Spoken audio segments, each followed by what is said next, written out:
కీర్తనలు చదవండి.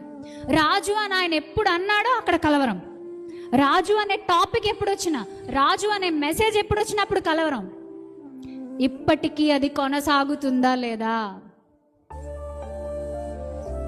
రైట్? రాజు గురించి ఎవరు ఎత్తి మాట్లాడిన వాళ్ళ నోరు మూసేయడానికి ఇప్పటికీ సిద్ధపడుతున్నారు లేదా? ప్రవీణ్ పగడాల అన్నయ్య గారి మరణం మన జీవితాలను ఎంత కదిలించేసిందో నేను ప్రత్యేకించి చెప్పక్కర్లే. ఒక్కసారి ఆలోచించండి. రాజు గురించి ఆయన మాట్లాడిన ప్రతి మాట విశేషమైంది, కానీ ఆయన క్యారెక్టర్ అసాసియేషన్ చేసి ఆయన క్యారెక్టర్ని మొత్తానికి నాశనం చేసేసి ఆయన మాట్లాడిన మాటలకు విలువ లేకుండా చేసేసారు. చూసారా? అది మనసుకి చాలా కష్టం అనిపించిందండి. వైజ్ పర్సన్ అండి ఆయన, అద్భుతమైన చక్కని పరిచర్య చేసినాడు. ఒక సందర్భం చెప్తాను నేను. ఇది నేను నా వ్యక్తిగత జీవితంలో ఆయన చేసిన పరిచర్యకి నాకు అనుభవాలు ఉన్నాయి కాబట్టి చెప్తున్నాను. ఆయన చనిపోయిన తర్వాత ఇవన్నీ వస్తున్నాయి.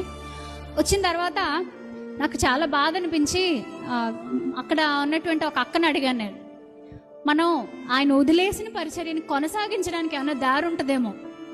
అనాథ పిల్లల్ని ఎవరినో తీసుకొచ్చి ఆయన చనిపోవడానికి 10-15 రోజుల ముందంట వెళ్ళి ఆ పిల్లల్ని చూడడానికి వెళ్ళాడంట. ఒక రోజున ఆయన చూడడానికి వెళ్ళి వాళ్ళకి ఆయన చికెన్ మటన్ వండి పెట్టాడంట తన చేతులతో. అంటు కూడా బాగా చేస్తాడండో. అంట్లు తోవడం మాత్రమే కాదు, అంత తగ్గింపు ఉందంట ఆయనకి. సో ఆయన తనే వండి పెట్టేంత ప్రేమ చూపిస్తే ఆ పిల్లలు తట్టుకోలేక ఏడుస్తున్నారు, ఇలాంటి మంచి అన్నయ్యని మేము కోల్పోయాం అని. అయితే నేను అన్నాను, మరి ఇప్పుడు ఆ పిల్లల పరిస్థితి ఏంటి ఆ పరిస్థితి? ఎందుకంటే ఇప్పుడు ఆయన చనిపోయి వెళ్ళిపోయినా ఆయన క్రియలు మాట్లాడుతున్నాయండి. నేనైనా మీరైనా మరెవరైనా నిందలు రావచ్చు, అవమానాలు రావచ్చు, మరెన్నో మాట్లాడవచ్చు, కానీ క్రియ మాట్లాడేదాన్ని ఎవరు నోరు నొక్కగలరా? క్రియ మాట్లాడుతూనే ఉంటుంది.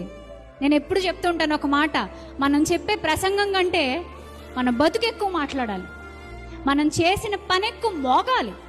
ఆయన పని అలా మోగుతుంది. ఇప్పుడు నేను అడిగాను అక్కని, ఇప్పుడు ఆయన వదిలేసిన పరిచర్యలో ఒక చిన్న పార్ట్ అయినా నాకు తీసుకోవాలని ఆశగా ఉంది, ఏదైనా ఒక్క దారి దొరుకుతుందేమో ప్రయత్నించండి అంటే, సుమారు 10 రోజులు ప్రయత్నించిన తర్వాత రీసెంట్లీ 2-3 రోజుల క్రితం నాకు ఒక విషయం చెప్పారు అక్క.